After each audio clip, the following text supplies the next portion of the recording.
നാട്ടുകാരെ ശ്രദ്ധിക്കുക, കലാപരിപാടികൾ തുടങ്ങാൻ ആരംഭിക്കാൻ.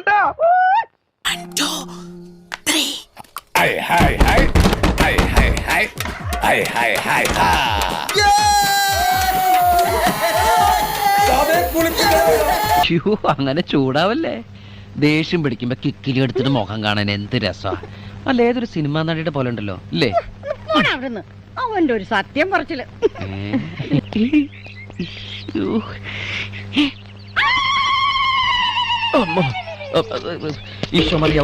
കൂട്ടിലിരിക്കും പുണ്യാള, കാട്ടിലെ പെണ്ണിനെ മാറ്റിക്കോ, പീഡനമാണ് പെണ്ണിന് ലക്ഷ്യം. രാവിലെ അലവലാതി പെണ്ണ കടി കണ്ടപ്പോഴേ എനിക്കറിയായിരുന്നു ഒരു കാര്യവും നടക്കൂലെന്ന്. മനുഷ്യനെ മെനക്കെടുത്താനായിട്ട് ഓരോന്നാണ് ഇറങ്ങിക്കോളൂ. അമ്മേ,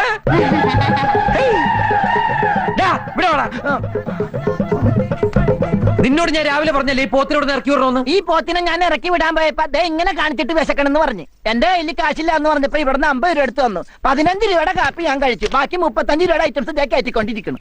ഇതെന്താണ് ദൈവമേ, ഇതെവിടെ എത്തിയ എന്റെ ആറ്റുകാൽ ഭാസ്കര? അങ്ങനെ ഒരു ദൈവം ഇല്ല, ഇത്തരം സന്ദർഭങ്ങളിൽ ഇല്ലാത്ത ദൈവത്തെ വരെ വിളിച്ചു പോകും.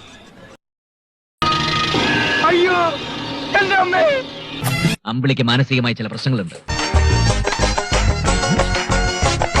ഇതെന്താ ഫാൻസി ഡ്രസ്സോ? ഒരല്പം മട്ടുണ്ടല്ലേ?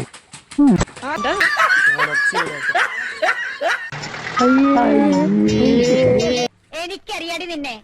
ഒന്നിൽ വീട്ടുകാരെ പേടി വേണം, അല്ലെങ്കിൽ നാട്ടുകാരെ. ധിക്കാരി, ഞാൻ മനസമാധാനത്തോടെ കിടന്നുറങ്ങിയിട്ട് എത്ര ദിവസമായിന്നറിയോ? നീ ഒരുത്തിയണ്ടി കാരണം. ഞാൻ എന്ത് ചെയ്തു അമ്മച്ചി പറയുന്നേ? നീ ഒന്നും ചെയ്തില്ലേ? ആട്ടിന്റെ കാര്യം മുട്ടി ഞാൻ. അല്ല, അങ്ങനെ ഇങ്ങനെ പോയാലോ?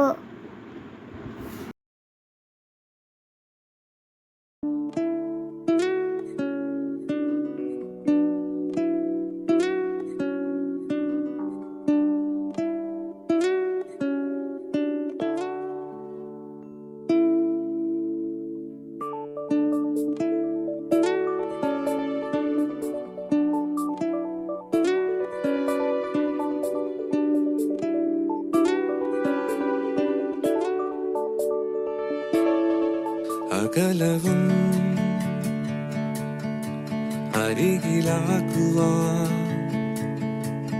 ചിരി തൂകി വരവായോ ഓർമ്മകൾ പതിയെ വെറുതെ ഞാൻ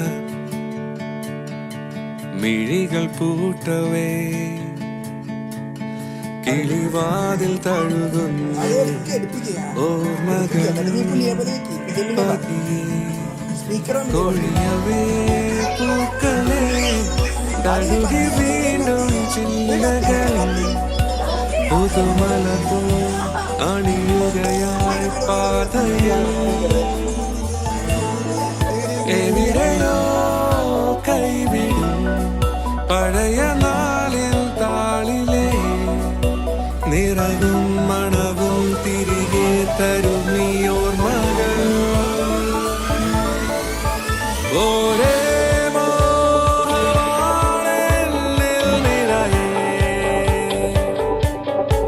കഴിഞ്ഞോരോ നാളിൽ ചെന്നണയുവാൻ വിചാരങ്ങളേകുന്ന ചിറകിൽ വരുന്നു പറന്നു ഞാൻ.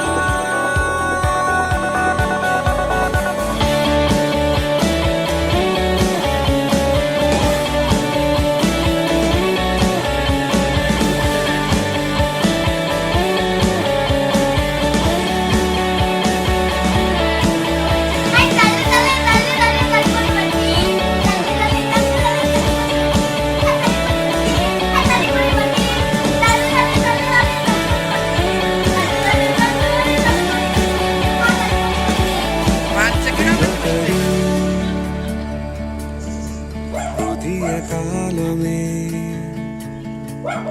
തരി നേരമരുളാമോ ഒന്നു പോയി വരുവാൻ തളിരുകൾ ചുവരു തീർത്തിടും